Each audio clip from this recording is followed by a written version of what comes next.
Tuelekee sasa kaunti jirani ya Bungoma. Ni kwamba taifa la Kenya linapotarajiwa kupokea mvua ya El Nino, serikali ya kaunti ya Bungoma kwa ushirikiano na mashirika yasiyokuwa ya kiserikali imezindua mpango wa kuelimisha maafisa wa kilimo nyanjani zaidi ya 80 watakaowapa maelezo wa kulima kupanda mazao yatakayostahimili wakati wa mvua kama njia mojawapo ya kukabiliana na changamoto ya chakula nchini. Ni taarifa ambayo imeweza kufuatiliwa kwa ukaribu na mwanahabari wetu wa Modesta Nasimiyu. Wakizungumza na wanahabari mjini Bungoma, wakiongozwa na mkurugenzi wa hali ya anga katika kaunti hiyo Noah Eledi, wamewataka wakulima kujitayarisha mapema ili kutumia mvua hiyo vyema kuboresha mazao yao shambani.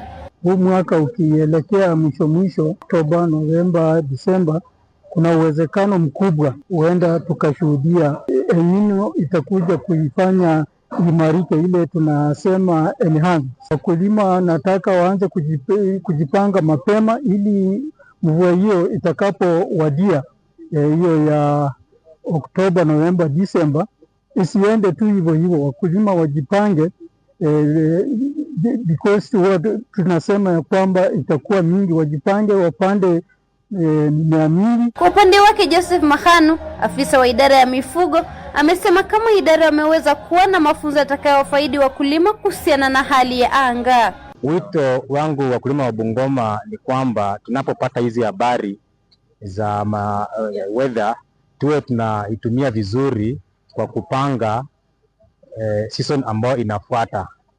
Kwa mfano, kama wewe ni mkulima umeambiwa kwamba mvua itakuwa ama itaanza wakati fulani, lazima ujipange kupanda chakula ama lishe ya wanyama. Na wakati unaambiwa kwamba kuna kiangazi pia inakuja, unatumia wakati ya mvua kukuza na kuweka chakula, quality conservation, wa kwamba kama ni mingi wakati ya mvua utatumia wakati kiangazi itakuwa. Kwa upande wake afisa wa kilimo Nasir Wekesa amepongeza waandalizi wa mkutano huo, akiwarai wakulima kukumbatia mafunzo hayo na hata kueneza ujumbe huo kwa wakulima wenzao mashinani. Na lengo letu hasa kabisa leo tulikuwa tunaonyesha mambo vyenye wanaweza tumia digital climate accessory services kama njia mojawapo ya kutunza usalama wa vyakula katika kaunti ya Bungoma. Leo tumejua kwamba nyanjani kuna wakulima.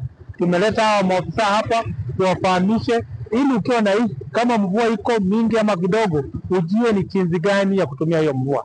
Na hii mradi imefandiwa na watu wa FAO, watu wa SEAD na biodiversity. Hao ndio wametuleta pamoja na tumesoma na tunataka kufunza zaidi ya maofisa 80 katika kaunti yetu ya Bungoma, na wao wataenda kufunza wengine. Sasa ukiwa mkulima ya kwamba enda kwa ofisi ya ward, utapata ward agriculture officer ama ward livestock officer ako na information. Kama mwaka huu tutakuwa na shortage ya chakula, ni kwa sababu watu hatukufuata mashauri yenye tulipewa na watu wa meteorological wakisema mvua inaanza lini na itakuwa vipi. Sasa wakulima walibuuza na tukapata shida. Nikiripotia Maika Radio kutoka kaunti ya Bungoma, jina langu ni Modesta Nasimiyu.